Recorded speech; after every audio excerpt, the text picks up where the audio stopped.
la cantidad de azúcar que necesitamos para sobrevivir es... 0. 8 millones de personas ahora mismo viven en nuestro país con obesidad. Porque cada vez entendemos que la obesidad está compuesta de un montón de factores que acaban conectando como un puzzle para que tú, como persona, acabes desarrollando una obesidad. Me parece peligroso decir que la obesidad no es una enfermedad, porque no hay duda. ¿Por qué sabes tanto de obesidad y dónde has estado? Son como 11 años que llevo investigando, en concreto en glucosa, y actualmente sigo trabajando como investigadora postdoctoral en la Universidad de Columbia, en Nueva York. La glucosa está en todos lados. Es uno de los ejes centrales que coordina la mayor parte de los procesos de todo el organismo. Y es el desencadenante de muchos de los procesos que determinarán la rapidez con la que vas a acabar envejeciendo. Vivir más y mejor, en gran medida, depende de la glucosa. Hace muchos años se creó una esfera en medio del desierto de Estados Unidos. Querían ver cómo un grupo de personas podían sobrevivir cierto número de años en un sitio cultivando sus propios alimentos, todo medido. Hubo un problema con los cultivos y escasearon. Entonces, sin querer, entraron todos en una restricción calórica. ¿Qué pasó? Todos mejoraron todos sus parámetros metabólicos. En un día normal, ¿sería mejor empezar con un desayuno que no tenga azúcar? Que no pasa nada si desayunamos dulce. Lo que te diría es no desayunar con azúcar. Pero es que, en realidad, ni desayunar, ni comer, ni merendar, ni cenar. ¿Existe algo como el buen azúcar? Existe muy claramente la determinación de lo que es el azúcar malo, que sería todo aquel azúcar artificialmente añadido a un producto. De hecho, se sabe que entre el 20 y el 60% de la glucosa total está destinada a alimentar a nuestro cerebro.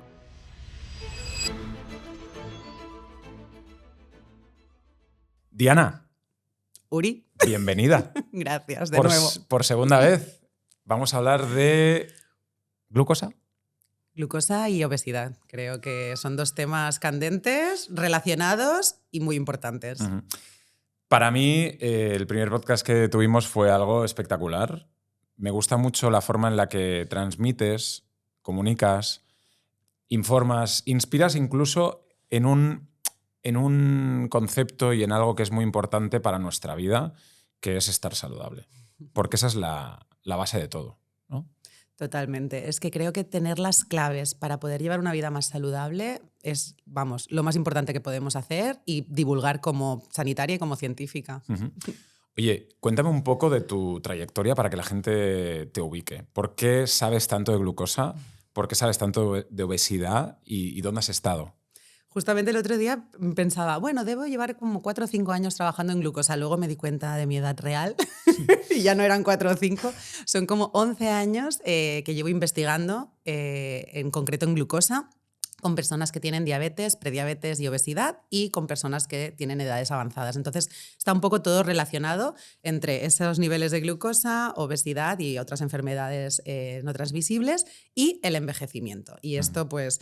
Yo hice el doctorado, soy doctora en medicina en la Universidad de Barcelona. Me quedé allí bastantes años haciendo la tesis y trabajando en el Hospital Clínic, en el Instituto de Investigaciones que se llama IDIVAPS. De allí conseguí una plaza como profesora. Soy profesora en la Universitat Oberta de Cataluña, en el área de Ciencias de la Salud. Y actualmente sigo trabajando como investigadora postdoctoral en la Universidad de Columbia, en Nueva York. Uh-huh. Tuve la suerte de poder estar contigo en Nueva York. Estuvimos... hablando, conociendo dónde trabajas, un sitio increíble, hablando con gente muy importante y muy a la vanguardia de la salud, la longevidad, poder vivir más años y poder vivir mejor. Pero dentro de todo esto, Diana, ¿por qué la glucosa es tan importante para nuestra salud? Te podría decir como frase simple que la glucosa es uno de los ejes centrales que coordina la mayor parte de los procesos de todo el organismo. Te podría decir metabólicos, pero suena como demasiado científico. Y en realidad es algo muy simple. La glucosa está en todos lados. Y es el desencadenante de muchos de los procesos que determinarán la rapidez con la que vas a acabar envejeciendo. Es decir, la glucosa es parte fundamental de nuestro envejecimiento. Absolutamente sí. Y por ende de nuestra longevidad. Podemos vivir más y mejor si cuidamos este aspecto de nuestra vida. Por supuesto. O sea, de hecho, la glucosa en sí puede ser el determinante de creación de nuevas patologías, pero como te digo, también es la que va a acabar determinando, en última instancia, la rapidez con la que vamos a acabar envejeciendo. Así que sí, vivir más y mejor, en gran medida, depende de la glucosa. ¿Y tú, como científica, crees que nos han estado mintiendo? Porque yo tengo un poco esa sensación y quiero que tú me des luz, ¿no? En eso. Las grasas son malas, el azúcar, los ultraprocesados. Tenemos muchos impactos, creo que desde hace 5 o 10 años, ¿no? Que han ido cambiando cosas que a lo mejor estaban muy preestablecidas en nuestra cabeza. ¿Nos han estado engañando? Jo, me sabe fatal que tengamos en general todos un poquito de esta sensación. En realidad no ha sido un engaño, es algo tan maravilloso como que la ciencia, por suerte, va avanzando. Entonces, lo que decíamos que era determinante en un momento dado, quizá con los nuevos métodos y nuevos avances hemos visto que ya no es tan importante o que hay un mediador intermediario que hace que eso sea más o menos determinante. Entonces, no es un engaño, es que simplemente hemos ido avanzando. Que ahora mismo creamos, ahora tú decías 5 o 10 años, en realidad no son 5 o 10 años, es la historia de la medicina. Lo que pasa es que en los últimos 5 o 10 años, ¿qué es lo que se ha dado mucha voz? Pues a las redes sociales. Entonces, esa información llega mucho más rápido y, de hecho, llega para aquello que podemos traducir o ser un poquito más tangible para la población de a pie. Entonces, todo lo que sea nutrición, por ejemplo, en concreto, o todo lo que tenga que ver con estilos de vida, es como que la ciencia llega a la gente, ¿no? Pero en realidad esto pasa hablando de una molécula, de la expresión de un gen.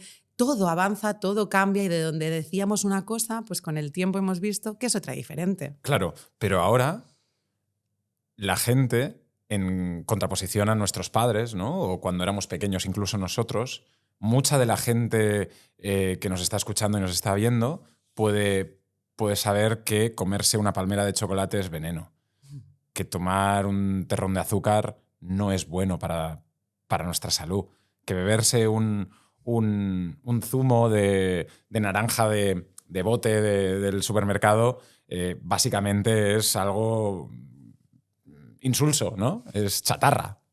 Por suerte eso creo que hace bastantes años que lo sabemos. De hecho, ahora un poco la tendencia es intentar dejar de demonizar tan concretamente un alimento, porque una de las cosas que siempre acabamos haciendo es ver cualquier objeto, cosa, alimento, llamémoslo de lo que quieras, desde un solo prisma. Entonces, cuando abrimos la visión de cómo percibimos ese alimento, en este caso en concreto esa palmera de chocolate, tenemos que percibirla desde diferentes ámbitos diferentes. Esa palmera de chocolate te la estás comiendo un día que por lo que sea no te estabas encontrando muy bien anímicamente y es un plus de felicidad que te está dando, o el no comerte esa palmera de chocolate ha hecho que te pases toda la noche teniendo sueños fragmentados porque has estado soñando que comías y porque te has controlado, o el hecho de comértela te ha inducido a la culpa.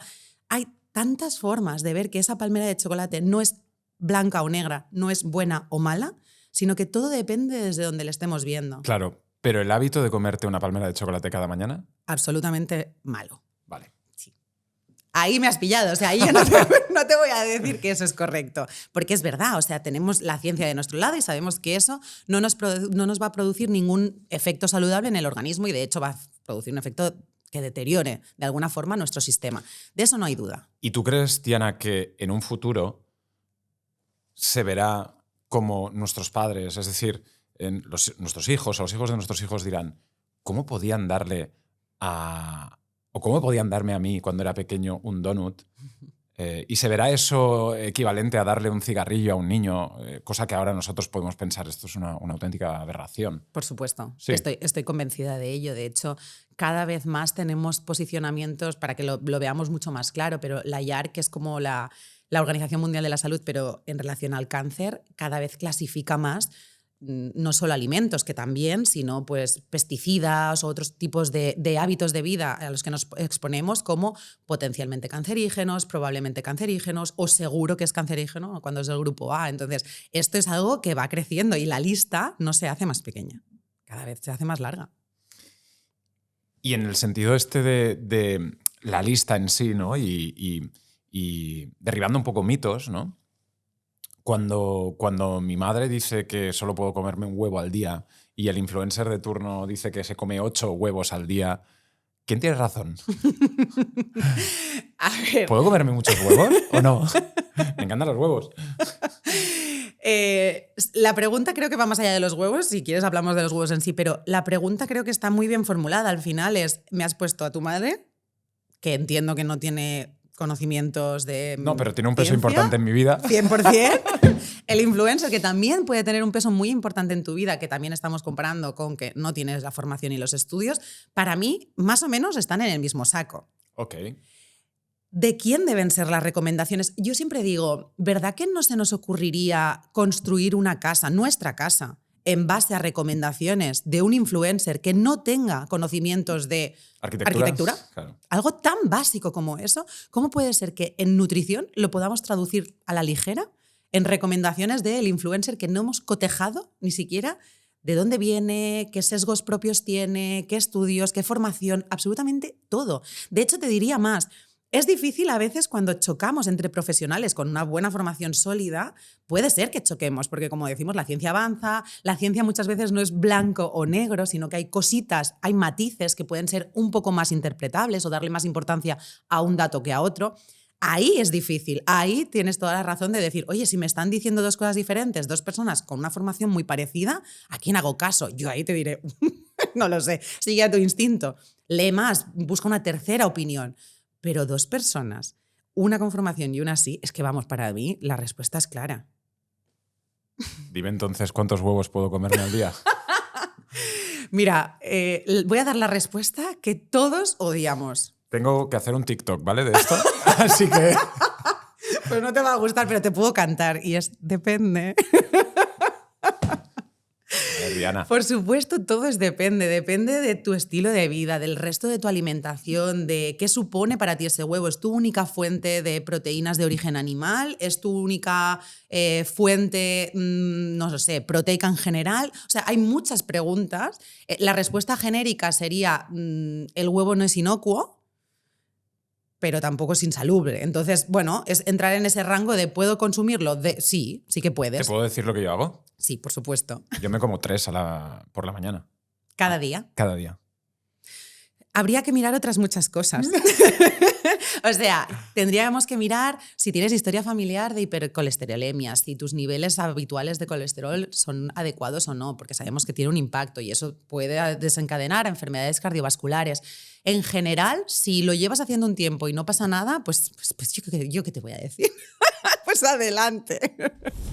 Hola, gracias por acompañarme durante este episodio. Quiero confesarte una cosa. Todas estas entrevistas a personas increíbles no las hago solo por el podcast. Realmente las hago para mí también. Tener la oportunidad de hablar con todas estas personas es algo fantástico. Y poder decir que es mi trabajo es un sueño hecho realidad. Como ya he dicho en muchas ocasiones, haber empezado este canal de YouTube y este podcast es una de las mejores decisiones de mi vida. Y sé que ahí fuera hay muchos de vosotros que también habéis dado el salto o os estáis planteando darlo. Si tú eres una de esas personas, tengo algo para ti. Se llama Creator Studio y es una plataforma educativa para creadores de contenido. En ella he creado un programa donde te hablo del paso a paso a seguir para lanzar tu carrera creativa sin fricción, tal y como yo lo hice. Pero ese es solo uno de los programas que puedes encontrar dentro de la plataforma. También encontrarás otras formaciones de múltiples disciplinas y enseñadas por los mejores profesionales del sector. Y además puedes acceder a todas ellas bajo un mismo precio. Te dejo el enlace en la descripción si quieres investigarlo un poco. Y ahora, seguimos disfrutando con el episodio.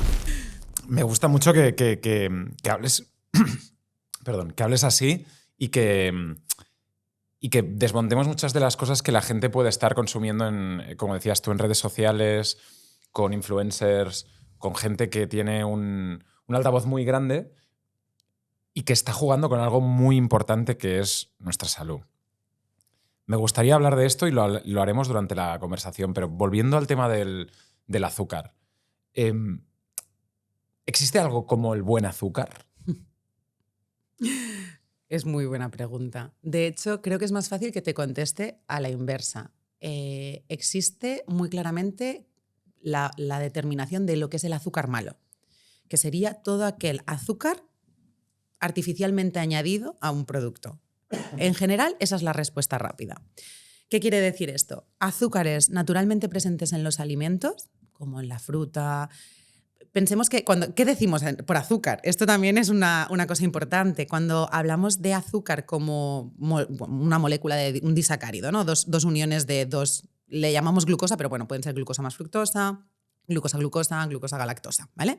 Azúcares. Esos azúcares, si son naturalmente presentes en el alimento, por ejemplo, la leche lleva azúcares. Esa lactosa es una unión de dos moléculas pequeñitas y forman un tipo de azúcar. El azúcar presente en las frutas también es un azúcar.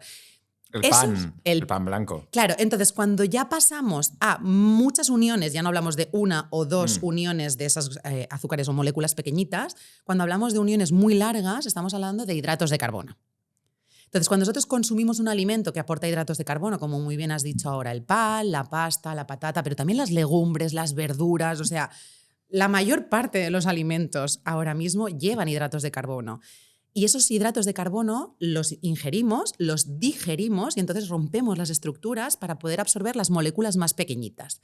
Entre ellas, la más famosa, la glucosa. Y eso es lo que pasa al torrente sanguíneo, es lo que vemos que llega a la sangre en forma de glucosa para luego hacer sus funciones. Recordemos que la glucosa es la molécula, una molécula pequeñita, que nos da energía para poder hacer nuestras funciones vitales. No solo pensemos en salir a correr.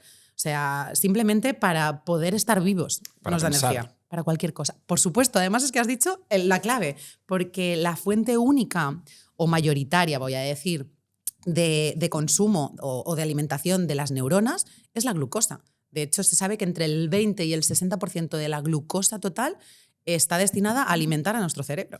Es decir, si no tenemos glucosa en el cuerpo, como que aquí no carburan las cosas, no hay un buen empalme, no funciona. Porque de ahí me surge la cuestión de todas estas dietas que también están muy en boca de las redes sociales, influencers, etcétera, etcétera, de low carb, incluso no carb, ¿no? Gente que no utiliza carbohidratos, las dietas cetogénicas, etcétera. Exactamente. Pues mira, la cosa es que esto a mí me encanta hablar de la evolución, pero es que tiene todo el sentido para nosotros. O sea, en momentos en los que pasábamos periodos de hambruna, el cuerpo era capaz de poder sobrevivir en situaciones en las que no había glucosa en el cuerpo porque llevábamos, pues ya no hablamos de horas, llevábamos días sin comer, ¿no? Entonces, podía fabricar de alguna forma una fuente de energía que el cerebro fuera capaz de utilizar. Y allí es cuando la evolución nos da la posibilidad de crear esa molécula que se llaman cuerpos cetónicos, ¿vale? Que es a partir de moléculas del hígado podemos llegar a producir cuerpos cetónicos. Y esto puede ser alimento para nuestro cerebro. Pero que seamos capaces de hacer eso no quiere decir que sea la vía correcta de su uso. De hecho, el hecho de que nosotros sepamos almacenar la glucosa sobrante en el músculo, en el hígado y cuando sobra demasiado como tejido adiposo, como grasa, también tiene un sentido evolutivo, que quiere decir que, pierdo el bus, no me tengo que tomar un gel de glucosa o una barrita para salir corriendo detrás del autobús, claro, sino que tengo reservas suficientes en mi organismo como para tener ese sprint y salir corriendo, aunque no esté comiendo en ese momento glucosa. Entonces, somos capaces de hacer eso. ¿Por qué buscarle las 4 patas al gato, ¿no? y acabar dándole la vuelta para utilizar esa función de supervivencia que nos ha dado el organismo? No tiene sentido para mí biológico. No tiene sentido. Sí que es cierto que las dietas bajas en carbohidratos pueden ser interesantes en algunas patologías, como por ejemplo la diabetes tipo 2. En esos casos se ha visto que durante un tiempo concreto bajarle un poquito la cantidad de hidratos puede tener consecuencias positivas. Pero recordemos que siempre bajo supervisión médica o nutricional en este caso, teniendo muy claras las pautas y sabiendo qué significa a largo plazo y a no largo plazo. Porque, claro. O sea, los hidratos de carbono no solo nos aportan glucosa, nos aportan fibra, que entonces si no tenemos fibra podemos tener otros problemas pues, gastrointestinales como estreñimientos o incluso afectaciones en la microbiota intestinal, porque es el alimento de nuestras bacterias. Es decir, todo lo que sea extremo y todo lo que demonice todas estas cosas es malo. En general, sí. ¿Cómo afecta el azúcar al envejecimiento? Wow, esta pregunta es súper buena. Lo que te comentaba antes sobre lo que puede producir la glucosa a nivel directo en el organismo, la glucosa en sangre elevada significa ciertas cosas, y lo que produce a nivel indirecto. Okay. Indirecto es fácil, porque lo podemos hablar ahora rápidamente. De forma indirecta, la glucosa elevada en sangre desencadena un proceso inflamatorio, que que esto además está súper de moda, hablar de la inflamación crónica de bajo grado, produce una situación de inflamación en la que... ¿Qué es la inflamación? La inflamación es cuando nuestro cuerpo detecta una amenaza y envía defensas biológicas para luchar contra la amenaza. ¿Qué pasa? Si yo te pregunto, Uri, ¿qué es para ti una amenaza? Para que intervenga el sistema inmune, la inflamación, ¿qué sería una amenaza? En el sentido de... Cualquier cosa que se te ocurra. Una enfermedad. Por ejemplo, un virus, ¿no? Un virus podría ser algo contra lo que luchar. Algo contra lo que tendríamos que luchar. Entonces, el sistema inmune inflamatorio se pone las pilas y lucha para Houston, destruirlo. tenemos un problema, ayudar. Vale. Te lo estás imaginando, Sí, ¿no? sí, Todas claro. las células bueno, me estoy imaginando blancas. los que ya tenemos una edad, la serie de Érase una vez la vida, en la que decía, ¿no? Y se veían todos ahí luchando contra el virus. Me encanta porque gran parte de mi carrera estudiando recordaba a esos monigotes luchando Que por eran los vasos fantásticos. sanguíneos. Eran fantásticos, porque yo, a no ser los niños, no lo he visto yo, pero si alguien lo puede dejar en comentarios, esas series como que eran bastante divulgativas, ¿no? En un sentido muy, muy infantil, pero que nos... El cuerpo humano, era maravilloso. Era increíble. Sigamos. Pues lo has dicho súper bien. Esa es mi formación de medicina, ¿eh? La serie del cuerpo humano. Ojo, que te digo que yo también pienso en eso. Vale, tú eres doctora, ¿sabes? En esos casos, como decimos, el cuerpo detecta una amenaza y activa estas defensas biológicas, entre ellas pues, las células blancas, los leucocitos, para luchar contra esa amenaza. ¿Qué pasa? Que la amenaza que nosotros entendemos, como virus, por ejemplo, no es siempre la que nuestro cuerpo entiende de la misma manera. Entonces, ¿qué puede ser una amenaza para activar este sistema y activar la inflamación? Pues cosas increíbles como, algo que podríamos esperarnos, el humo del tabaco puede ser esa amenaza, entonces activa ese sistema de inflamación. Pero ¿El alcohol? El alcohol, pero también un pensamiento. Y entre otras cosas, también tener la glucosa elevada. Tener glucosa suficientemente alta en sangre durante un tiempo sostenido puede activar la misma, desencadena como los mismos factores que acaban determinando que una persona tenga una inflamación crónica. Y eso es igual a envejecimiento. Exacto. Y eso, por su lado, activa otras vías pues de glicación y demás, que lo que hace es que no solo provoca mayor riesgo de desarrollo de patologías, sino que nuestro envejecimiento esté acelerado. Recordemos que cuando hablamos de envejecimiento, todos envejecemos. Tenemos que hablar del ritmo de envejecimiento, que esto es muy importante. Y de hecho, ahora que hablabas de este envejecimiento, me acabo de acordar, es que esto me parece súper curioso, pero hay un estudio que es muy interesante que habla, no sé si sabes lo que es la senescencia celular. ¿Te suena? Me suena, pero prefiero que lo cuentes tú. Vale. Es como el momento de la jubilación de nuestras células. Vale. O sea, nuestras células se van dividiendo, ¿no? Para crear nuevas células. Y esto no puede parar de pasar porque pues, para reparar tejidos, para crecer, para limpiar, para lo que sea, necesitamos ir creando nuevas células. Esto es así. Entonces, en cada división celular perdemos una parte del ADN contenido en los cromosomas, ¿vale? Todas nuestras células tienen ADN. Entonces, en cada una de las divisiones perdemos una parte muy importante, que se le llaman los telómeros. Los telómeros son, si entendemos a nuestros cromosomas, ¿no? Como estas X, vamos a decirle. Vale. Los puntitos, los extremos de estos cromosomas tienen una parte que a mí me gusta mucho. Cuando lo estudié en su momento, me acuerdo de haber hecho esa misma referencia en mi cabeza, que era las puntas de los cordones de los zapatos, que tienen como un revestimiento plástico, digamos eso, pues esa parte son los telómeros, ¿no? De cada una de las puntas. En cada división celular, esos telómeros se acortan un poquito. ¿Por qué pasa esto? Pues porque cuando ya no queda telómero para cortar, la célula muere, se jubila y deja de dividirse. Y esto es ley de vida y debe ser así. Recordemos que cuando una célula prolifera indefinidamente, podemos generar un cáncer, por ejemplo, ¿no? Entonces, esto tiene que pasar y es normal. El tema es que ahora hay como una idea de intentar alargar los telómeros. Más que alargarlo, frenar su acortamiento. Es decir, que en cada división celular perdamos menos cantidad de ese telómero. Entonces tendremos más divisiones celulares y eso se podría traducir en mayor esperanza de vida. ¿Qué se ha visto? Y esto es súper interesante. Se ha visto que las madres que consumían grandes cantidades de azúcar durante el embarazo, los bebés que nacen de estas madres nacen el primer día de su vida con unos telómeros ya más cortos que el resto. ¡Wow! Claro, esto lo podríamos traducir en que nacen el primer día de su vida con una esperanza de vida menor a la del resto.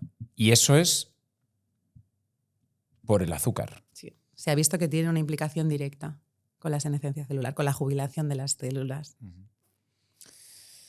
Yo estoy metido dentro de un proceso que tú conoces bien, porque lo hemos hablado, que es este reto físico, ¿no? en el que intento... Y además es un reto también en este 2025 importante en mi vida, ¿no? Lo ha sido siempre, pero ahora más.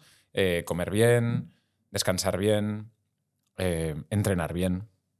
Y en mi caso, cuando he estado con un índice de grasa más bajo, es indiscutiblemente cuando me he sentido mejor en mi vida.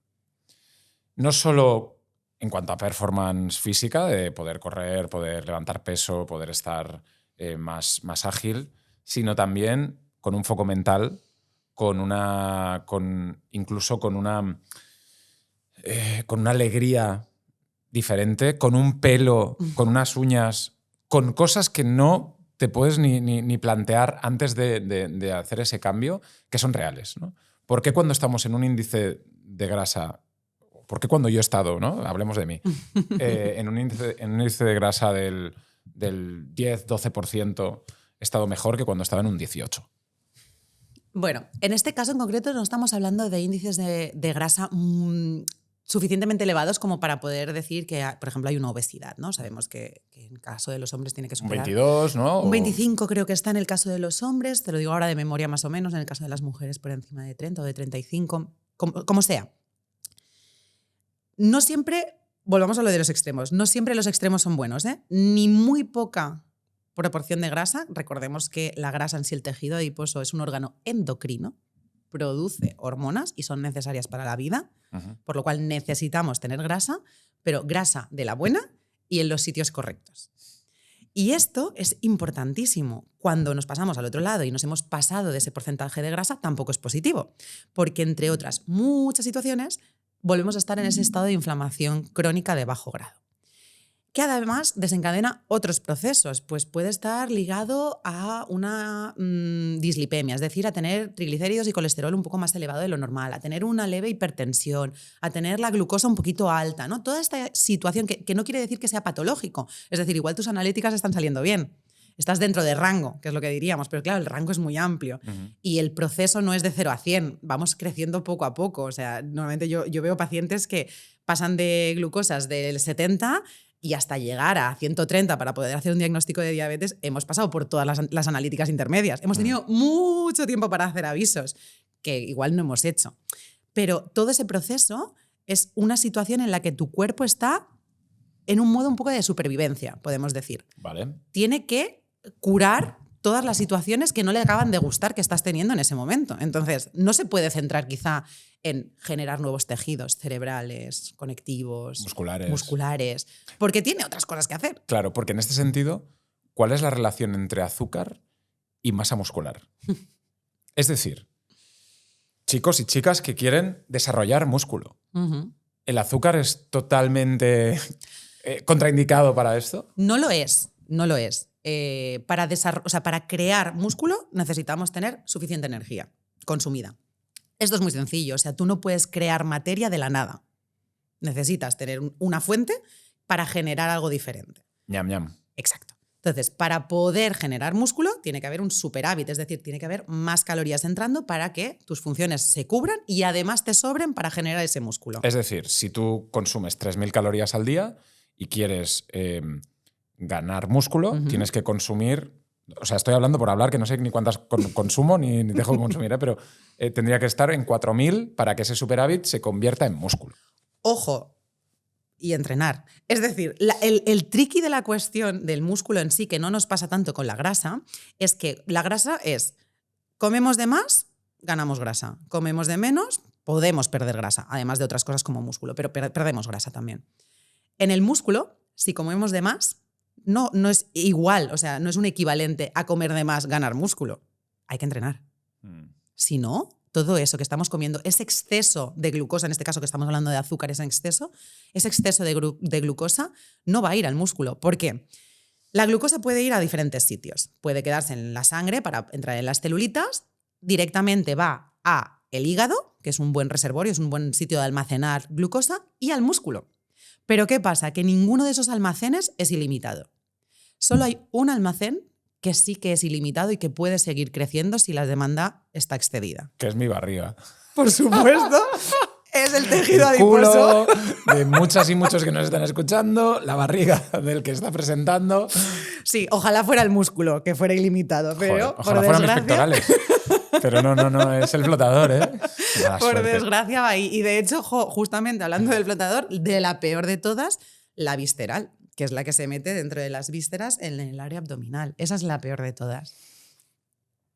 En ese sentido, en un día normal, ¿sería mejor empezar con un desayuno, por ejemplo, que no tenga azúcar?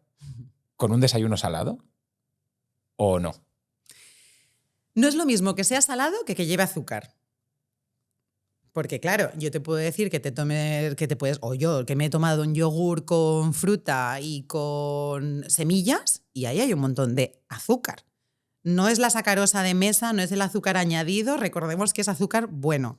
Y eso me provoca muy bajo el pico de glucosa, que luego si quieres hablamos de eso, Sí. pero no provoca un gran pico de glucosa, me hace estar saciada por largos periodos de tiempo, porque además son digestiones más lentas, hay grasas saludables, hay fibra. Entonces, no tenemos que hacer el símil entre dulce y azúcar, porque no siempre es así. Azúcar entendida como azúcar añadida, ¿eh? Así que no pasa nada si desayunamos dulce. Lo que te diría es no desayunar con azúcar. Pero es que, en realidad, Uri, vamos a ser sinceros, ni desayunar, ni comer, ni merendar, ni cenar.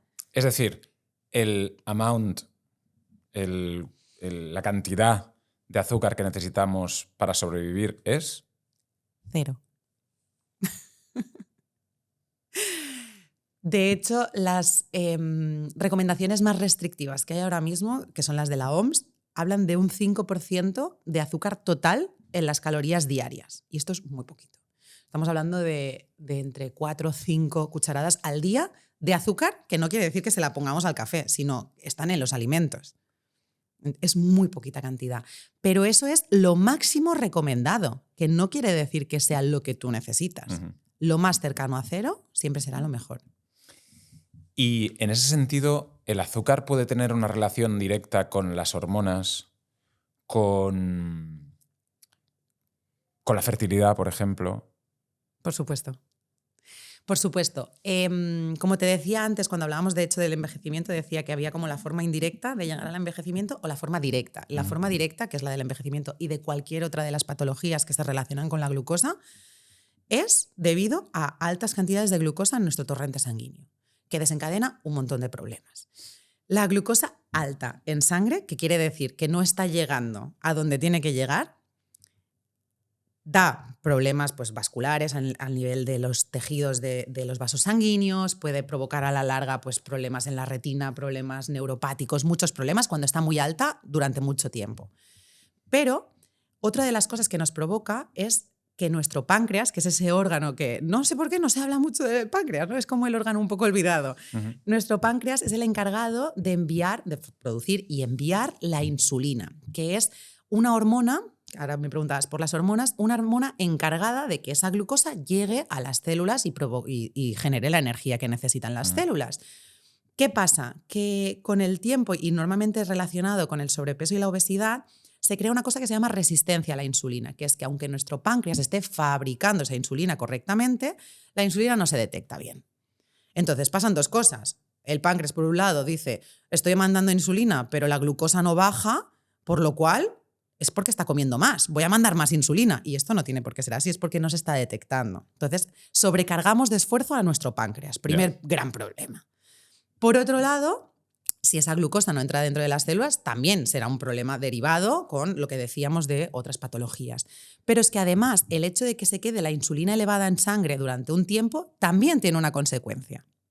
Es que todo tiene consecuencias. Aquí Estamos parezco jodidos, ¿eh? Estoy hablando como algo súper terrorífico. No hay salida. El hecho, mira, la insulina es que a mí me encanta. O sea, no puedo escapar del azúcar en ningún alimento. Es que además, siempre digo, a mí la insulina me encanta, me fascina y en realidad puede ser la peor pesadilla de tu vida, porque te puede arruinar la salud 100% si no la estás llevando de una manera correcta. Claro. Cuando enviamos insulina, piensa que la hormona además muchas veces es como un neurotransmisor, ¿no? O sea, transmite un mensaje. ¿Qué ha detectado cuando se envía insulina? Es porque hay glucosa en sangre. Si hay glucosa en sangre, ¿qué ha pasado? Es que has comido. Ujú. Entonces, ¿qué dice la insulina? Manda un aviso y dice, ¡ey, ey, ey! Paremos de comer porque ya es suficiente. Tenemos glucosa, ya no necesitas comer. ¿Qué pasa cuando no soy capaz de detectarla? Traca, traca, traca, traca, traca, traca. Claro. Cuando haces pop ya no hay stop. Por supuesto, mis señales de saciedad y de hambre están totalmente cortocircuitadas. Por lo cual no tengo sensación de saciedad y sigo comiendo. Y eso me lleva a un concepto que es el anhelo de que todos lo hemos tenido, de dulce o de azúcar. ¿Por qué anhelamos tanto el azúcar? Los cravings, ¿no? Que se le dice. Claro, que dices... Yo el otro día llegué a mi casa, venía de un viaje, en avión, durante muchas horas, no había comido nada en el avión porque pensaba, voy a intentar no comer esta basura y voy a intentar comer cuando llegue a casa. Llegué a casa, comí, pero tenía en mi cabeza el craving, ¿no? El anhelo de chocolate. Dulce, Y eran Navidades, pues post-Navidades había una barra de turrón de chocolate y dije, chaca, Polo. no. Me comí Di la verdad. un cachito, Di la verdad. dos cachitos. Vale. Absolutamente tiene que ver con esto. Pues sí, por supuesto. Y volvemos otra vez a lo que a mí me encanta, que es la evolución. Otra vez, el cuerpo ha sido tan sabio que nos ha generado una cosa que se le llama sistema de recompensa a productos dulces y sobre todo dulces y grasos. ¿Por qué ha pasado esto? Pues porque en periodos en los que no se conseguían alimentos, si en un momento dado conseguíamos alimentos, el cerebro nos decía que elegir aquello que más azúcar y grasa te aportara sería mejor para ti. Para guardar. Por supuesto, porque era más calórico. Entonces nos hacía elegir ese alimento con un sistema muy sencillo. Tú tienes un perrito en casa que acabas de adoptar y quieres que haga pis fuera, en la calle. ¿Cómo le enseñas? Lo llevas y por prueba de error, ¿no? Hasta que consigue hacer fuera. Y cuando lo hace, ¿qué haces? ¿El premio? Premio. Pues el cerebro funciona de la misma manera. Cuando consumimos alimentos ricos en azúcar y en grasa, sobre todo cuando es la combinación y también por separado, pero la combinación ya es explosiva, nuestro cerebro nos da esa chuche que se traduce en dopamina, hormona del placer. Sentimos un placer tan grande cuando consumimos ese alimento que queremos que eso vuelva a suceder. Claro, pero todo el mundo tiene en la cabeza el momento en el que coge una cucharita y prueba esa tarta de chocolate maravillosa, te la comes y dices, qué buena está. Y todo el mundo tiene en la cabeza el comerse una zanahoria cruda.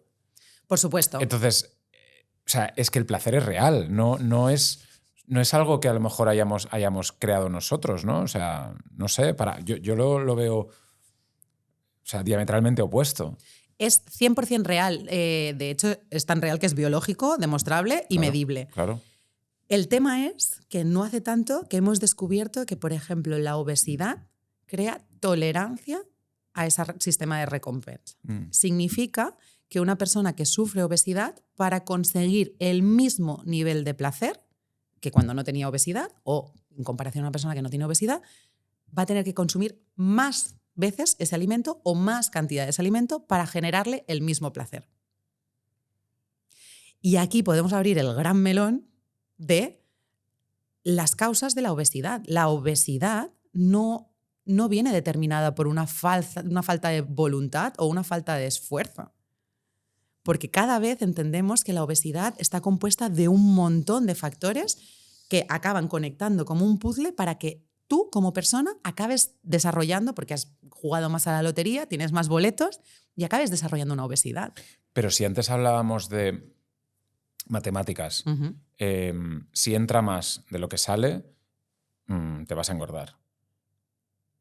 No va directamente proporcional al hecho de decir, oye, evidentemente si tu hábito es comer hamburguesas con patatas todos los días, y hemos estado, y tú has tenido la suerte de poder vivir en Estados Unidos, una sociedad enferma de obesidad, una sociedad que consume hamburguesas que son el triple de grandes que aquí, bebidas carbonatadas que son el triple de edulcoradas que aquí. Eso es realmente porque hay siempre otra elección. En lugar de cogerse el extra large, cógete el small. Has puesto sobre la mesa uno de los temas más importantes que hay. Porque cuando miramos la fórmula matemática de calorías ingeridas versus calorías gastadas, parece como una fórmula sencilla y inequívoca. Pero lo que no estamos viendo, otra vez, es qué hay detrás de toda esa fórmula matemática. ¿Qué te ha llevado a estar consumiendo más calorías de las que estás gastando? Yeah. Porque las elecciones que haces nunca son libres. Y no hablo, que podemos hablarlo, pero de la publicidad, del color que han utilizado, publicidad que muchas veces no tiene por qué ser un anuncio en la televisión, sino que hay publicidad en cada una de las cosas que hacemos, en el packaging que utilizan para ponerlo, en el nivel del estante del supermercado donde colocan cada uno de los alimentos. El branding, ¿no?, que decíamos, o el posicionamiento de estos alimentos está en todos lados. Y no solo eso, el precio. Es decir, el carbohidrato es barato, la proteína es cara. Por supuesto. Conceptualmente. Los lobbies alimentarios tienen un grandísimo poder, pero es que en realidad cuando hablamos de las causas de la obesidad, hablamos de que las causas pueden ser, por supuesto, sanitarias, políticas, alimentarias, urbanísticas, arquitectónicas, psicológicas. Hay tantas causas. De hecho, se sabe que hay más de 100 variables que directa o indirectamente determinan que una persona acabe desarrollando una obesidad. Claro, pero Diana, ¿tú no crees que, imagínate tu hermano, no sé si tienes hermanos o no, pero alguien de tu familia, alguien a quien quieres muchísimo, que tiene un problema de obesidad en el que tú, como médico, sabes que si sigue así, morirá? Cuando tú le pones a esa persona ante tal tesitura de decir, no hay opción B, o dejas esto o te mueres. Entonces, esa persona, como que todo el abanico que tú me decías de la sociedad, la publicidad, el momento, tal, pasa a otro, a no existir para centrarse en comer bien, o no comer tanto, o no comer. Te voy a hacer la misma pregunta. Tu hermano es fumador, fuma tabaco. Le han dicho que probablemente tiene un cáncer de pulmón y va a morir. ¿Esa persona la dejas a su plena voluntad y esfuerzo el hecho del abandono del tabaco? No, intento ayudarle. Y como sanitario tienes más herramientas. Tienes fármacos, tienes atención, tienes un equipo multidisciplinar que ayudará a esa persona. Es exactamente lo mismo. ¿Por qué dejamos a las personas con obesidad que carguen con la, no responsabilidad, con la única culpa de haberse generado esa obesidad y además les hacemos responsables única y exclusivamente de su tratamiento y de su cura?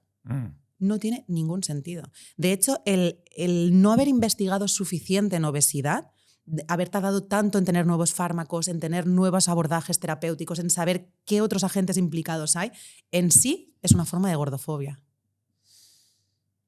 Porque estamos volviendo a dejar sobre la persona recaer absolutamente toda la cura de su enfermedad, que recordemos que la obesidad es una enfermedad, a el individuo que la está sufriendo. Cuando al haberla generado, tampoco él es el culpable. Él es la parte final de un montón de variables que no ha controlado. De hecho, cuando miramos ese mapa de las más de 100 variables, las decisiones individuales son menos de 14, de las cuales ya están condicionadas previamente por otras decisiones superiores. Es decir, algo tan sencillo como no caminar, una persona sedentaria. ¿Vale? Yo soy una persona sedentaria. Esa es mi decisión. Pero esa variable de esas 14 que te decía, ¿de qué depende? Del nivel socioeconómico que yo tenga, del nivel educativo donde haya podido acceder, de la, se le llama walkable, es el cuán caminable es la zona donde yo vivo. ¿Hay aceras? ¿Hay espacios verdes? Esas cosas no dependen de mí. Entonces, que al final la decisión final que haya llevado a que esa persona tenga una obesidad sea esa, no significa que no venga condicionada por un montón de decisiones previas que no dependen de esa persona. Estoy de acuerdo. Pero siempre creo que la última decisión final de todo la tienes tú. El cigarrillo te lo prendes tú. El donut te lo comes tú. No caminar, hay muchas situaciones que te pueden impedir eso. Pero, vuelvo a ello. Si tu hija está en peligro de eso, si tu madre, si tu...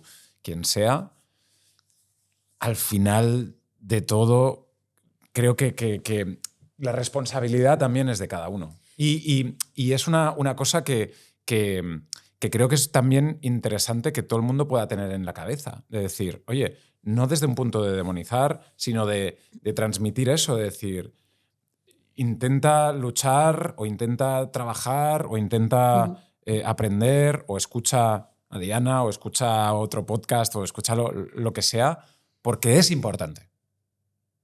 Estoy totalmente de acuerdo, pero fíjate en algo semántico que voy a hacerle mucho hincapié. Ellos también son responsables, has dicho. Por supuesto que sí. Yo no he dicho lo contrario. Yo he dicho que no son culpables, pero son parte de la solución. Deben hacerse, pero no solo las personas con obesidad. Cualquier paciente, claro, que además odio la palabra paciente, que debería estar desterrada, porque paciente es como el que recibe algo, ¿no? O sea, tú tienes que proactivamente hacerte responsable de tu situación, de tu patología, de tu condición. De tu vida. De tu vida. Hay que hacerse responsable, pero es la diferencia entre responsabilizar y culpar. Eso, por supuesto. Y como decías muy bien, ellos son parte de su solución, pero otra vez no podemos dejar a su esfuerzo o a su voluntad el cambio de los hábitos. ¿Por qué te digo esto? El hecho de tener equipos multidisciplinares en consulta, que te pueda visitar, tú llegas a una consulta de obesidad, necesito perder peso, o te lo dice tu sanitario, necesitas perder peso. Perfecto, activamos protocolo. Psicólogos, psiquiatras, nutricionistas, fisioterapeutas, endocrinos, cirujanos metabólicos si es necesario. ¿Hola? Ginecología, que también afecta mucho, por ejemplo, a la infertilidad. ¿Dónde están todos esos equipos? Y eso, el problema que tenemos ahora mismo es que el gasto sanitario que se supone es desbordante. Y el cambio se está haciendo y se hará, pero va paso a pasito. Porque cuando hablamos de cifras de obesidad, yo no sé si tú las tienes presentes. Por favor, dímelas. En España, los últimos datos que tenemos, cuando hablamos de sobrepeso y obesidad, ya superamos a 1 de cada 2 personas. Si hablamos en concreto de sobrepeso, casi el 40% de la población tiene sobrepeso, el 37,5%. Y cuando hablamos de obesidad, estamos hablando del 16%. ¡Qué barbaridad! El 16% de, ¿qué somos? 50 millones, 48. Pues 8 millones de personas. Ahora mismo viven en nuestro país con obesidad, no sobrepeso, con obesidad. Imagínate que necesitamos un tratamiento multidisciplinar. Imposible. Financiado para 8 millones de personas. Imposible. Y hablamos de España, pero otras sociedades, ¿no? Como hablábamos de Estados Unidos. Bueno, en Estados Unidos ahora mismo las cifras de obesidad ya son del 35%. Wow. Es una locura. Casi 4 de cada 10 personas tienen obesidad, no sobrepeso, obesidad. ¿Cómo ves conceptos que también están muy de moda, como el ayuno intermitente? Mira, de hecho es interesante porque lo que he estado haciendo en Colombia, bueno, lo que estoy siguiendo haciendo en Colombia ahora mismo en Nueva York, tiene que ver un poco con esto. Se llama Time Restricted Eating, que es cerrar a ventanas de tiempo el tema de la alimentación. Lo que se ha visto en grandes ensayos clínicos, a grosso modo, es que es una estrategia útil para ciertas personas para comer menos calorías. Pensemos que al final da igual cómo lo decores, qué nombre le pongas, da igual el eslogan que le quieras poner. Al final, como decíamos, todo se reduce a esa fórmula matemática. ¿Cuánto como? ¿Cuánto gasto? En calorías. Entonces, si cierro las ventanas de alimentación y en vez de estar, no sé, 12 horas al día comiendo, estoy 8, estoy comiendo menos cantidad en esas 8 horas. Y además no estoy constantemente pensando en cuánta cantidad estoy comiendo, simplemente cierro, no pienso en cantidades, pero cierro en horas. Y eso se traduce en menos calorías ingeridas. Entonces es una estrategia, como muchas otras. Se cree que además tiene un efecto positivo en cuanto a si comemos sobre todo las calorías de las primeras horas del día por temas de ritmos circadianos y demás. Puede ser, puede ser.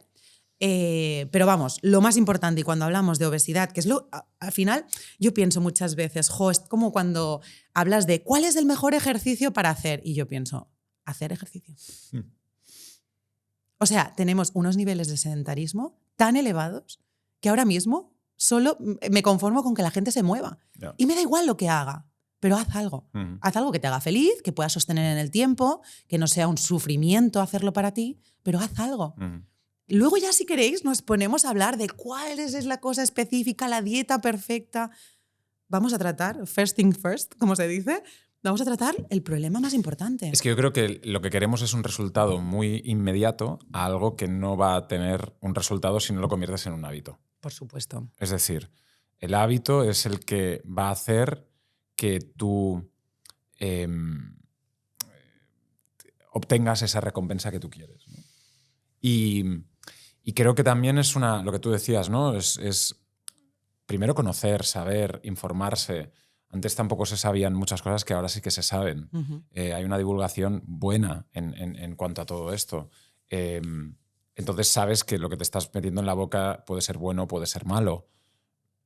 Todo eso yo creo que la información te lo tiene que dar, pero cuando hablábamos de en este caso, restricción calórica, hay varios, y recuerdo una noticia de La Vanguardia que hablaba de indicios o ciencia que decía que la restricción calórica podía llevar a que la vida fuera más larga. Esto es así. O sea, comer menos nos hace llegar a más viejos. Sí. Esto se ha visto que es así en cualquier modelo menos en el humano.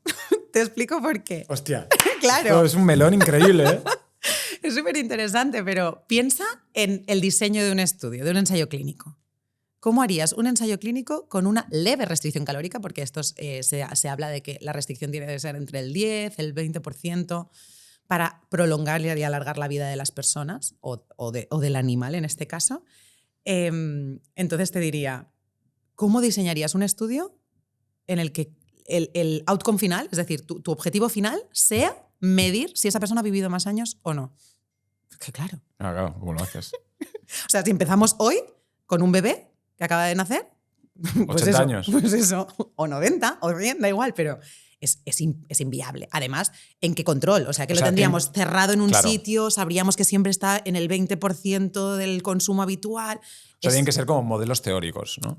No, se le llama investigación in vivo cuando se utilizan otros modelos animales, que puede ser desde una mosca, que se utiliza la drosófila, hasta modelos más grandes, ratones, parecidos y finalmente parecidos a los nuestros, pues son los simios.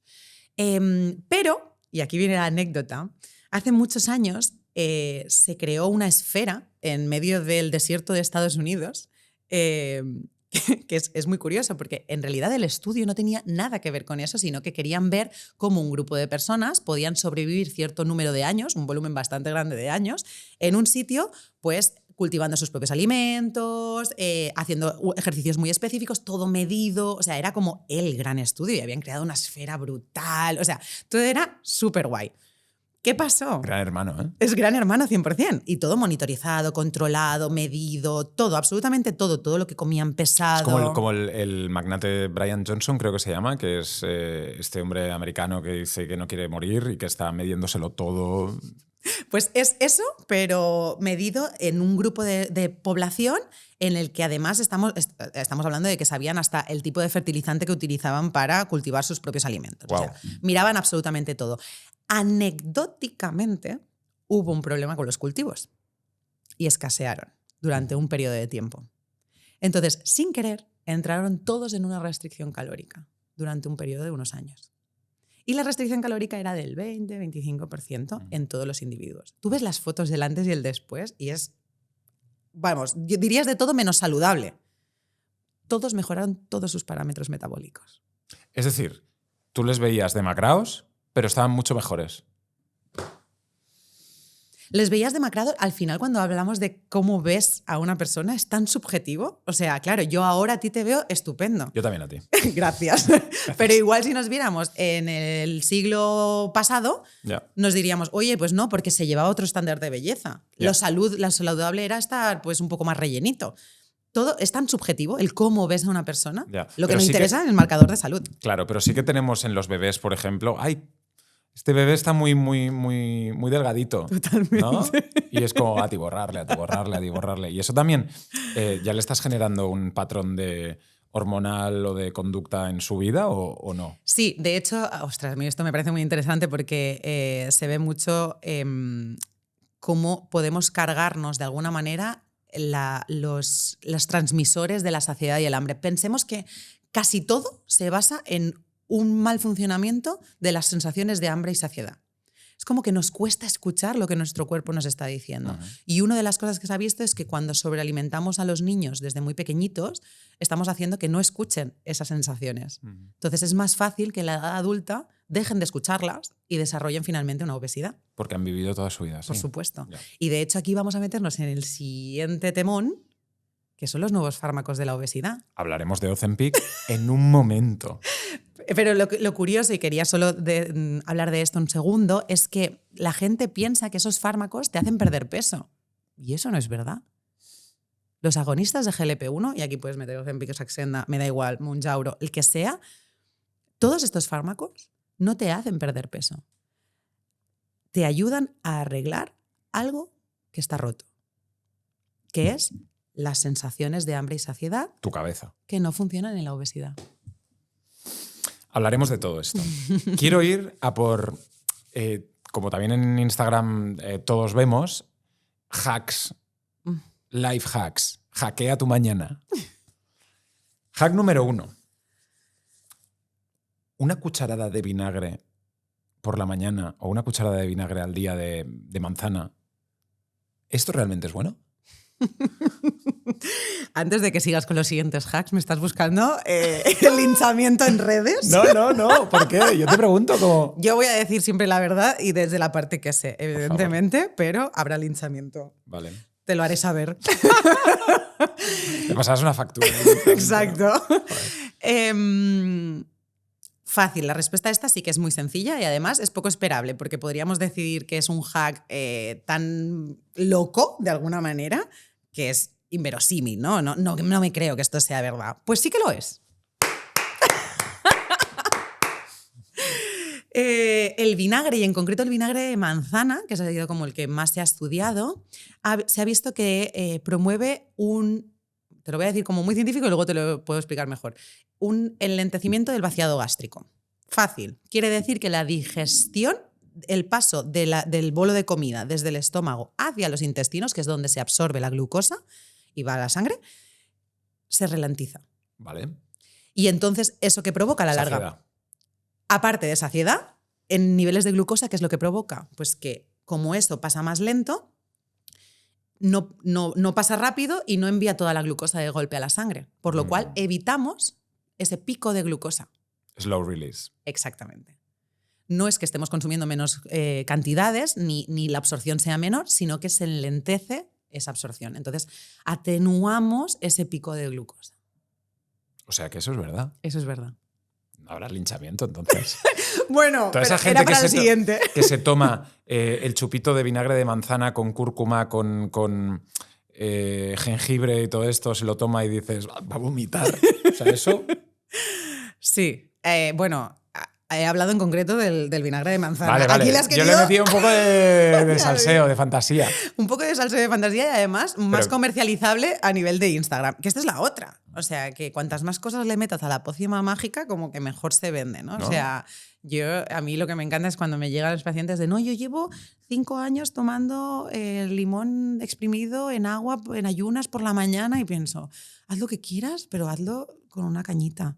Porque claro, la corrosión dental es como que no nos damos cuenta de que todo lo que hagamos desencadena otras cosas, ¿no? Claro. Y como yo he visto que eso, bueno, a mí la que me encanta es que eso diluye la grasa y es como, oh, wow, la grasa está esperándote cada mañana en plan, bueno, va, a ver si el de esto del limón funciona.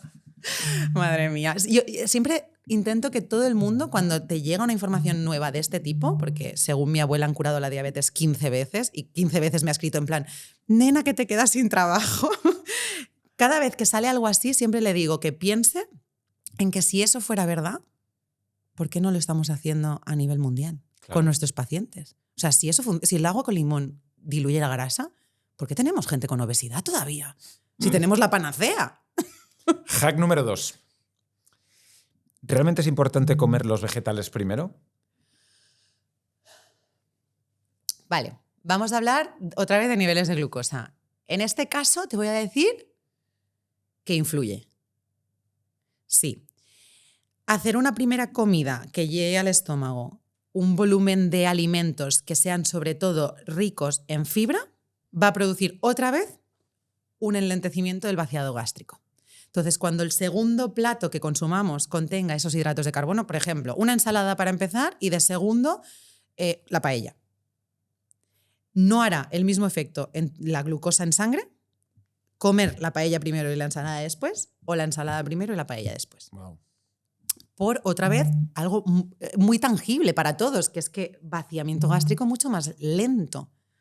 Por lo cual, esa subida de glucosa en sangre que llegará, acabará llegando, pero será mucho más lenta y más pequeñita, y eso produce menos daño. Sí que influye. Sí. Porque también la mezcla de alimentos también influye, es decir, lentejas con arroz es diferente a arroz solo. Sí. Y lo que provoca, o patata, o boniato con tal, o sea, todas estas cosas químicamente pueden producir cosas en nuestro organismo que realmente influyen. Por supuesto. O sea, de hecho, has nombrado dos cosas diferentes. Una cosa es el orden del consumo de los alimentos y la otra es la mezcla del consumo de los alimentos.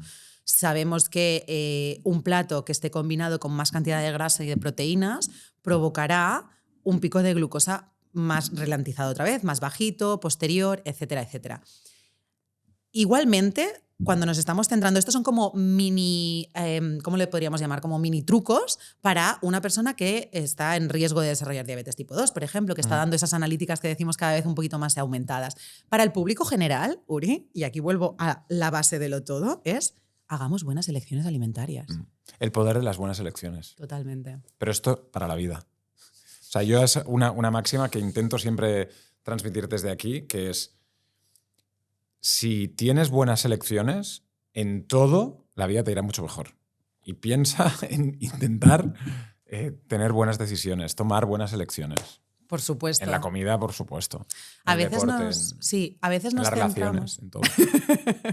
Totalmente. A veces nos centramos en cosas como muy complicadas o muy sofisticadas, ¿no? Lo nuevo que no hemos probado, el nuevo consejo que nos pueden dar que no hemos hecho antes y esta vez me puede funcionar. Y es como, volvamos a lo basic. Vamos a regresar a esa parte básica de elegir bien desde el supermercado, cocinar bien, hacer cosas conscientemente y no tanto, que también, que no digo que no esté correcto el orden, el vinagre de manzana y tal, pero a mí no me sirve de nada si cada mañana te tomas el chupito de vinagre de manzana y sigues con una alimentación de mierda. O duermes 3 horas. Por supuesto. O sea, o tus niveles de estrés están aquí arriba. Claro, es como, sí, pero me tomo el vinagre de manzana ya, pero es que, tío, o sea, tenemos que visualizar, yo creo que las cosas como un todo, no aislarlo, ¿no? Decir, no, es que hago este hábito que es muy bueno ya, pero tienes que pensar en balancear muchas otras cosas, ¿no? Y cuando sobre todo son hábitos que llevamos muchos años como diciendo tal, ya no son... no sé, ya no producen ese hype en la gente, ¿no? Ya no es lo más hablado, porque claro, porque tú ya sabes que tienes que comer verduras. Y es aburrido decirle a la gente que tiene que comer verduras. Lo divertido es esto nuevo que no has probado, que es el chupito de manzana. Y no solo eso. En los hábitos que tú decías aburridos, estamos creando fármacos para arreglar hábitos poco saludables. Vamos a por ello. Diana, vamos a por ello. Vamos a por ello. Que me parece además que es un tema, de hecho me dijiste, ¿no? En plan, bueno, igual podríamos hablar del Ozempic en su momento y pensé, hagámoslo. Ahí sí que me va a venir linchamiento en algunas partes, pero hablemos de eso. Porque hay como, por supuesto está el grupo neutro, pero hay como dos extremos. Uno que está en contra de la utilización de estos fármacos porque es como, otra vez, como la gente obesa es obesa porque quiere y no cierra la boca, ¿por qué yo le tengo que pagar o financiar este fármaco? Y vale, eso. Voy a hacer un inciso. Para la gente que no sepa lo que es, de lo que estamos hablando, hay, sobre todo en Estados Unidos, y yo creo que tú también lo has vivido en primera persona ahí porque está muy extendido, ¿no? El uso de este fármaco, que podríamos hablar, para que la gente se haga una idea de pues en el entorno sexual Viagra, en el entorno de obesidad Ozempic, que hacen o permiten llegar a un objetivo saltándote muchas partes que de una forma natural no podrías hacer. Que es, en este caso, y os invito a que lo veáis, hay un documental en Netflix de un reportero, ¿no?, que habla, se mete dentro del rabbit hole de Ozempic, ¿no? Y decía, yo iba a fiestas en Hollywood donde veía que todo el mundo estaba perfecto, donde veía que todo el mundo estaba delgado y no entendía por qué. Entonces ahí alguien me dijo, todo el mundo tiene buena cara y todo el mundo tiene buen aspecto porque están utilizando Ozempic. Y entonces desde ahí empieza. Cuéntame un poco, hecha este inciso, ¿cómo lo ves tú? Vale, volvamos a recuperar la base que hemos dicho. Los agonistas de GLP-1, que como decíamos Ozempic es la marca comercial de uno de los muchos que hay, no solo esta lira o semaglutida, hay otros nuevos fármacos ahora, lo que hacen es ayudar a corregir algo que está roto en las personas que tienen obesidad, que son las sensaciones de hambre y saciedad. Vale. Perfecto. Entendido esto y entendido que Ozempic o cualquier otro agonista de GLP-1 no nos hace perder de peso, vamos al siguiente punto. Si me inyecto este fármaco o lo tomo oral, me da igual. Si utilizo este fármaco, ¿voy a perder peso? La respuesta es no. Si uso este fármaco que me ayuda a entender que estoy saciado, eso me hace comer menos, me siento mejor y me muevo más, ¿eso me hace perder peso? Sí. Ok. Hay un término intermedio. No se puede usar el fármaco, no hacer nada más y esperar una pérdida de peso, porque eso no sucede. Y esta es la primera parte que la gente tiene que entender. Hay un sacrificio de por medio. Pero, ojo, ese sacrificio es el mismo que tendría cualquier otra persona que tiene conectadas correctamente las sensaciones de hambre y saciedad. Simplemente están jugando al mismo nivel que el resto, con las mismas capacidades que el resto, que no las tenían de un inicio. Uh-huh. Entonces, cuando estas personas pueden utilizar este tipo de fármacos, sale, como decíamos, el grupo de gente que dice, ¿por qué les tenemos que financiar este fármaco si lo que necesitan es cerrar la boca? Bueno, pues como hemos dicho, aparte de un tipo de obesidad que se llama obesidad monogénica, que es que hay un gen que determina que vas a ser obeso, esto es menos de un 1% de la población, ¿eh? Okay. Nada de población con obesidad. O sea, vamos a descartar esa obesidad. Si yo te tengo que decir el porcentaje de gente con obesidad que su problema, su enfermedad, viene dado por una única causa, el porcentaje, si lo redondeo a un número entero y te lo digo, sería exactamente 0. Lo que pasa es que eso es simple y es incómodo. Y es incómodo porque todas esas personas que han estado cuestionando que la obesidad es una falta de voluntad, una falta de esfuerzo, tienen que hacer un trabajito, desaprender lo aprendido uh-huh. y darse cuenta de que, pues que la obesidad es multifactorial, claro. que no depende de una sola cosa. Y eso da pereza. Pero entonces directamente el caso de Ozempic, ¿dónde lo pones tú como una solución, como algo peligroso incluso para la salud? ¿Qué riesgos hay de si yo me lo empiezo a tomar o alguien que realmente pues, no tiene un problema de obesidad? Claro, aquí hay dos cosas. Ningún fármaco en la historia de la medicina ha estado libre de efectos secundarios. Ninguno. Vale. Partimos de esa base. Ningún fármaco. Y Ozempic, Saxenda, el que queramos, Mounjaro, tampoco. ¿Vale? Cuando nosotros decidimos si un paciente debe o no tomar un fármaco, ponemos riesgo-beneficio en una balanza. ¿El riesgo que me puede suponer el prescribir ese fármaco es mayor o menor a los beneficios que va a obtener esa persona utilizando el fármaco? Y si no lo utiliza, ¿qué riesgos tiene? Es decir, si yo a esa persona no le doy nada, seguirá teniendo una obesidad, por lo cual su riesgo de muerte es elevado. Claro. Riesgo total. Si yo utilizo un fármaco y tengo unos efectos secundarios que además, en general, los que se han visto hasta ahora descritos no son mortales, son graves en el sentido de que es una condición con la que no quieres vivir, náuseas, vómitos, fatiga, estreñimiento, pero no incompatibles con la vida, entendámonos. Uh-huh. Si a la larga se ven otros efectos secundarios, lo veremos. Que aún no sabemos. Aún no lo sabemos, pero por ahora el beneficio que yo obtengo, que esa persona pierda peso, es superior al riesgo que puedo asumir si no hago nada con esa persona. Pero ¿qué pasa cuando lo utiliza alguien como la fiesta de Hollywood de actores y actrices que, pues... Que manchan la idea de este fármaco, la ensucian totalmente. Ya. De hecho, la EMS ha sacado ya 2 o 3 avisos, la EMS es la Agencia Española de Medicamento, 2 o 3 avisos a 2 profesionales diferentes. Uno, a los prescriptores médicos. Has lanzado un aviso diciendo que va a encrudecer las revisiones a los médicos prescriptores que saben que están haciendo prescripciones fraudulentas de este fármaco. ¿Qué significa eso? Significa que están prescribiendo este fármaco a gente que no está incluida en la ficha técnica, que no lo requiere y que no se ha medido ni la eficacia ni siquiera la seguridad en esas personas. ¿Quiere decir que sea malo o que sea mortal? No lo sé, porque no se han hecho ensayos clínicos para ese tipo de personas. Entonces, prescriptor de persona, médico que está prescribiendo un fármaco que no está indicado, va a ser evaluado seguro. Y por otro lado, farmacias, no farmacéuticas, farmacias que lo están dando sin prescripción médica. También hay 2 avisos de la Agencia Española del Medicamento diciendo que tienen evidencia de que eso está sucediendo. Ahí entramos dentro de algo que para mí es muy oscuro, que es jugar con la salud de la gente con intereses económicos. Hablamos en este caso de farmacéuticas, pero hablemos también de la industria alimenticia, en la que muchas veces vemos que se añade más azúcar o cantidades de azúcar que realmente no sirven para nada y son totalmente nocivas a sus productos. Y no hay un control de ello. Claro. Ya.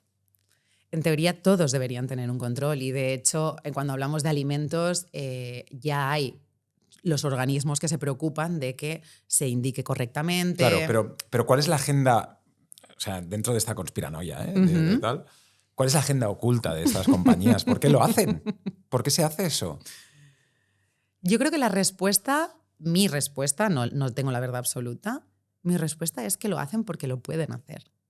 Ya, pero... Nadie les dice que no lo hagan.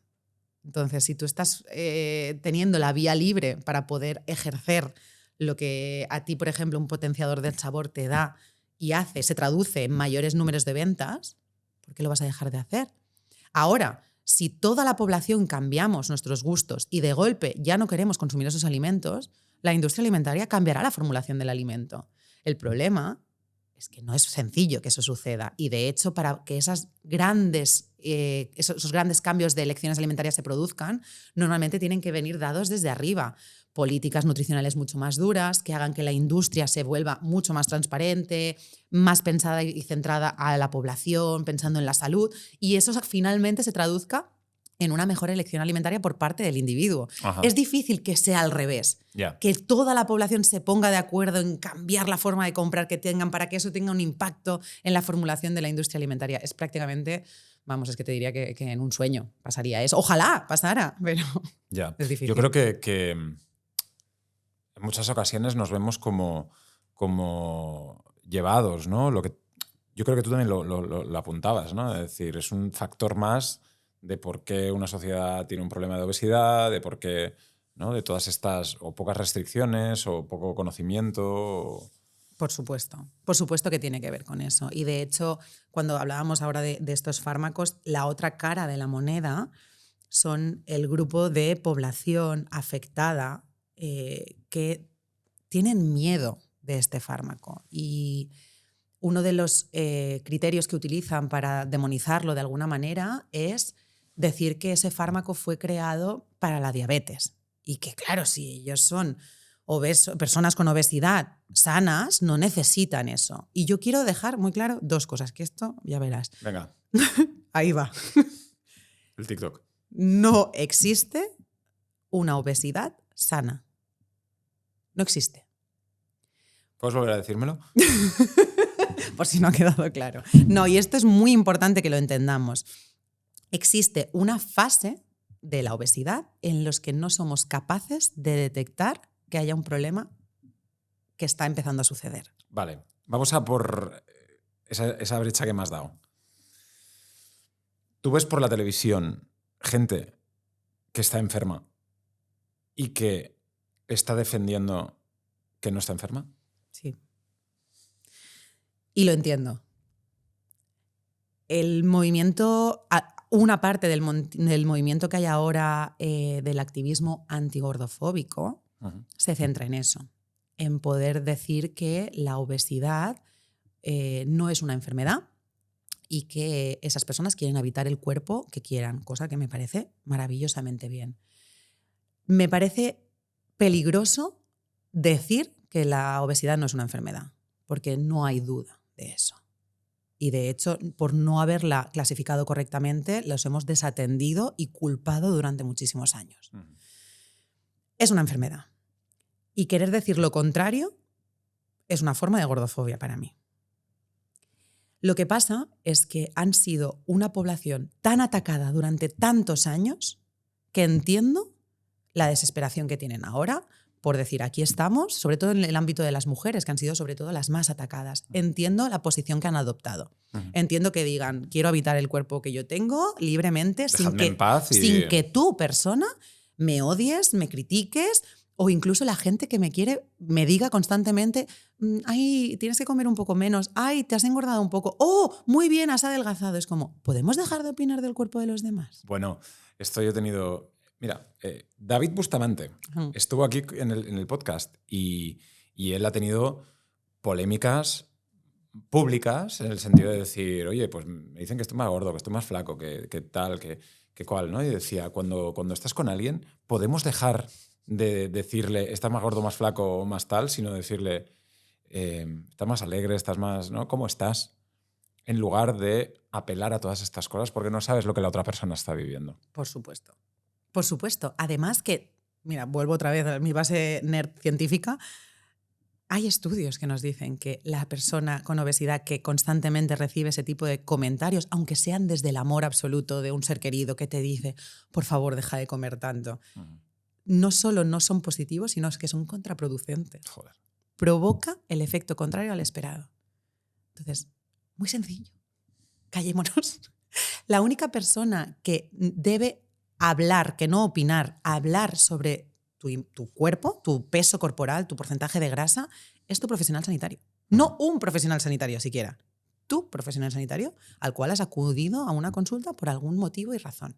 Sin desatender otros aspectos, que también esto es otro melón, pero hemos tendido durante mucho tiempo en consulta a reducirlo todo a estás gordo.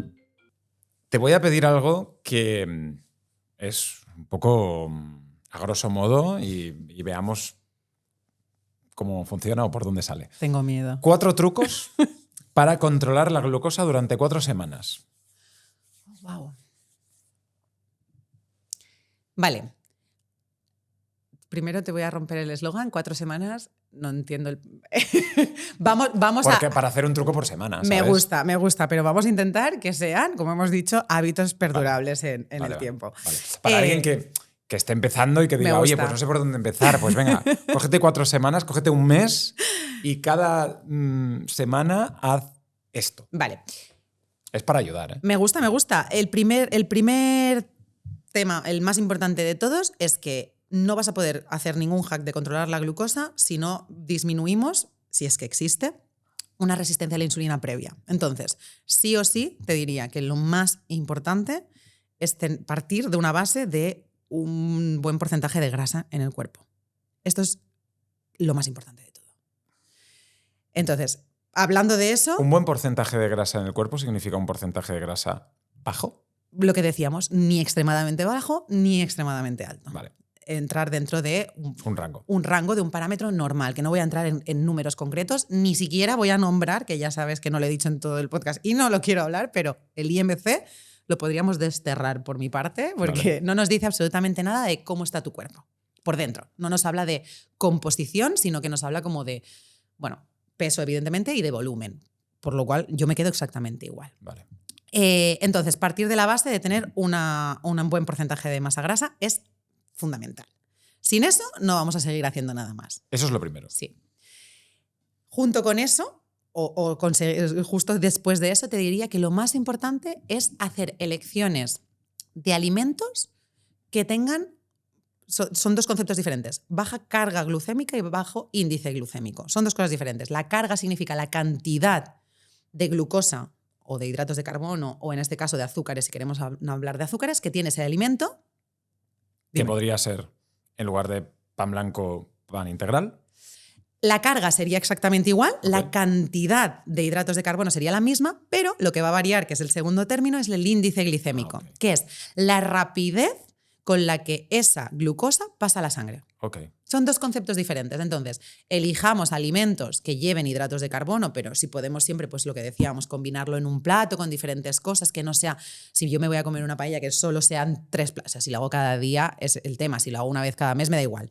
Pero en el día a día, combinar el plato con otras fuentes de alimentos que nos aporten proteínas, que nos aporten grasa, esto es muy importante. Y por otro lado, que intentemos priorizar la elección de esos alimentos que nos producirán menos pico de glucosa.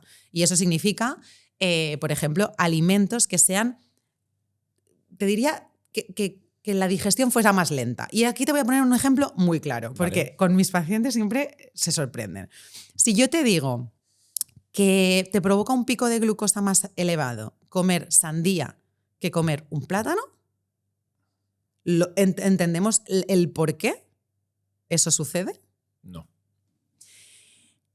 El plátano, para poder romper las estructuras y que esa glucosa acabe pasando a la sangre, necesita un tiempo. Lleva un proceso. La sandía es... Exactamente. La sandía es prácticamente líquida. Entonces la absorción de esa sandía va a ser muy elevada. ¿Te estoy diciendo yo que no vuelvas a comer sandía? Por supuesto que no. Comer sandía. Y plátano también. Y plátano también, que no hay ningún problema. Pero era para poner un ejemplo visual de lo que te estaba diciendo. Todo aquello que sea más difícil de digerir, que tenga una estructura más compleja, será menos fácil que provoque este pico de glucosa. Y en este caso, por ejemplo, la patata o el boniato es tan diferente en ese sentido. Sí, el tema de la patata y del boniato tiene que ver con... bueno, es que creo que ya se ve en el sabor. El boniato es bastante más dulce, entonces la cantidad de carbohidratos que tiene y además cómo llega a sangre es más elevado que el que produce la patata, el impacto que tiene. ¿Nos tenemos que preocupar entre patata y boniato? Volvemos siempre a lo mismo. No. Yo lo que te estoy diciendo es que igual en vez de tomarte el zumo envasado o el zumo exprimido natural, que de vez en cuando no pasa nada, pero en el día a día no sería lo ideal, te comas la fruta. Te estoy diciendo que en vez de elegir un polo lleno de azúcares, pues igual te prepares un yogur con fruta en casa, batido, lo que tú quieras, pero algo con más estructura. Esto nos va a ayudar a que ese pico de glucosa se enlentezca. Ese sería otro de los consejos. Ok, vamos por 2, te quedan 2. Vamos por 3 ya, que he dicho el de... Bueno, vale, te lo acepto. Vale, no. De hecho, te voy a decir 2 más. En relación a la patata y el boniato me ha hecho mucha gracia porque una de las cosas, yo estuve hace unos años en el Imperial College de Londres, estuve haciendo una estancia de investigación allí y trabajábamos con un estudio que era una aliada de estudio, por cierto, porque sondábamos por todos lados a los pacientes para coger como muestras de diferentes partes del tubo digestivo. Y lo que estábamos investigando era cómo los almidones resistentes podían provocar menos elevación de la glucosa. Esto significa que almidones son largas cadenas de hidratos de carbono que están presentes en legumbres, en patatas, ¿no? En este tipo de productos. Cuando son resistentes, que son un tipo de almidones, provocan menos pico de glucosa. ¿Qué es lo que vimos? Que uno de los que más almidón resistente tenía de base eran los guisantes. En concreto, unos guisantes que están ahí en Londres, que a ellos les gustan mucho los guisantes. Pero bueno, dicho esto, sí que provoca este impacto como en el pico de glucosa. Entonces, ¿cómo podemos crear almidones resistentes? Pues una de las cosas que hemos visto es que cuando cocinamos los alimentos el día anterior, conseguimos que el día posterior, después de haber estado refrigerado toda la noche, esos almidones se conviertan a almidones resistentes. Esto significa que si yo hago arroz, pues lo deje refrigerando hasta el día siguiente. Si cocino patatas, las deje refrigerando hasta el día siguiente. Y conseguimos crear esos almidones resistentes, que Curioso. es súper interesante. Es fantástico. Sí. Oye, no sé si tenías otro. Ay, bueno, es que ya lo hemos nombrado, el vinagre de manzana, que me parece muy interesante. Ah, por cierto, sí hay uno. Habla de moverse después de hacer una gran comida de hidratos de carbono. Tenía aquí una pregunta que era... ¿qué beneficios tiene hacer ejercicio después de comer?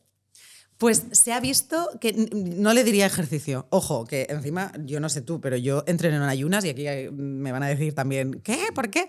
Pues porque si no, me dan unas ganas de vomitar que no puedo. Yo no puedo entrenar habiendo comido. Pues imagínate tenerte que ir a hacer ejercicio, unas sentadillas o unas dominadas. Yo puedo, ¿eh? ¿Después de comer? Yo puedo después de comer. Wow. Sí, me va bien. Pues ideal para ti. Pero lo que nos ha dicho la ciencia es que caminar 10 minutos a un paso medio es más que suficiente para aplanar la curva de glucosa. Es decir, después de comer, hacer algo de... Movimiento. No meterte a lo mejor una clase de CrossFit, pero moverse un poco. De hecho, eso quiere decir que cada vez, bueno, pues sí, o sea, la pregunta es, cada vez que como necesito moverme 10 minutos, bueno, pues no necesitas. Si a ti te cuadra, si te sienta bien, si por el estilo de vida que tienes puedes hacerlo, estupendo. Si no, coge este consejo y utilízalo en los días en los que hagas grandes comidas muy copiosas, en cantidades y demás. Tenlo presente y acuérdate de esos 10 minutos de caminar medio. Hemos hecho unos buenos hacks sí. para que la gente los pueda hacer. No sé si tienes algo más que decir acerca de la glucosa. Hay muchas cosas que decir acerca de la glucosa. Hemos hablado del café, hemos hablado de los ritmos circadianos. De los ritmos circadianos. Esto es lo que estoy haciendo yo ahora y ¿Sí? Me encanta. A ver, pero una pincelada. No, bueno, sabemos que la capacidad que tiene el cuerpo de utilizar la glucosa que hemos comido, los hidratos de carbono o el azúcar que hemos comido, cambia, depende de la hora del día. Y eso es por la capacidad que hemos tenido nosotros en captar la luz del sol a través de los ojos, que entonces, a través del hipotálamo, una zona del cerebro, regula todos los ritmos de sol, noche, con secretar ciertas hormonas o suprimir ciertas hormonas. Entonces, nos volvemos más incapaces de metabolizar, de utilizar correctamente esa glucosa, sobre todo por la noche, que es a veces cuando más te apetece, ¿no? Cuando llegas a casa, ese dulcecito. Claro. Pues que sepamos que en ese periodo de noche es cuando somos más...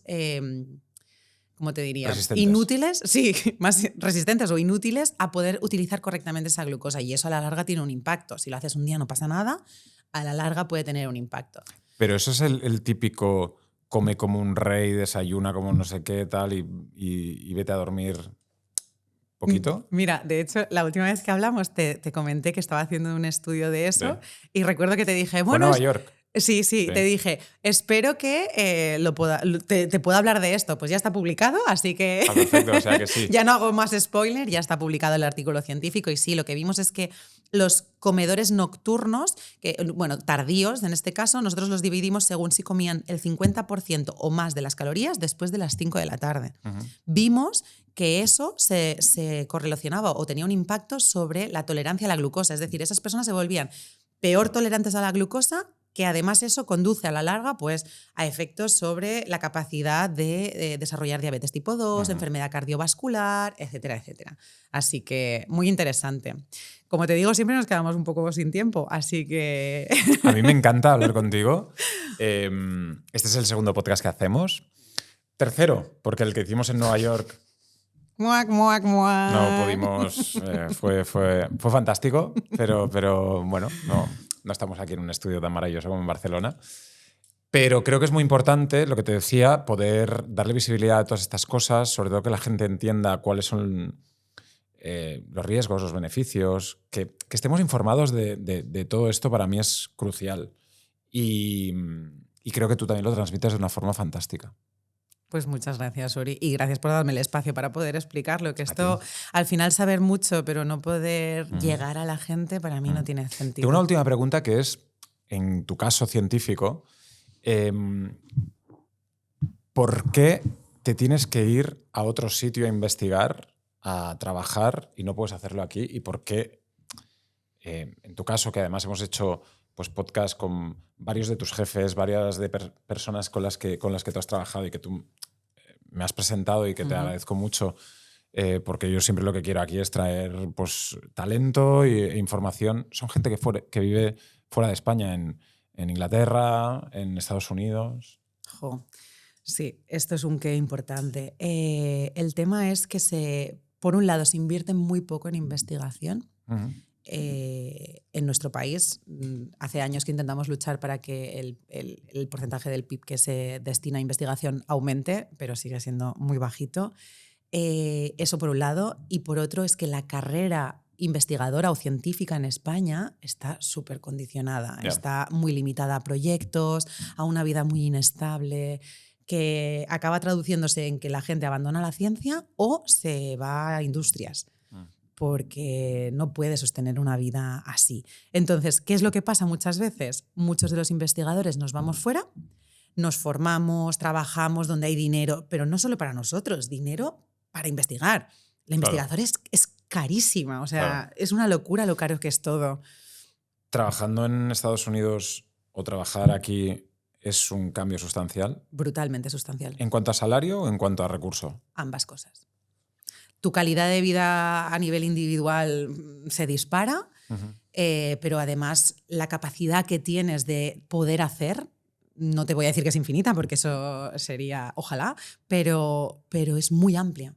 Y hay mucho dinero y hay muchas becas para pedir y hay muchos recursos económicos. Aquí es muy difícil, que también, por otro lado, hace el efecto embudo, que es que aquí llegan hasta donde llegan los top, los mejores. Por eso la investigación en España es brutal. Además de que nuestra formación de base le da 1000 patadas a varias universidades de Estados Unidos.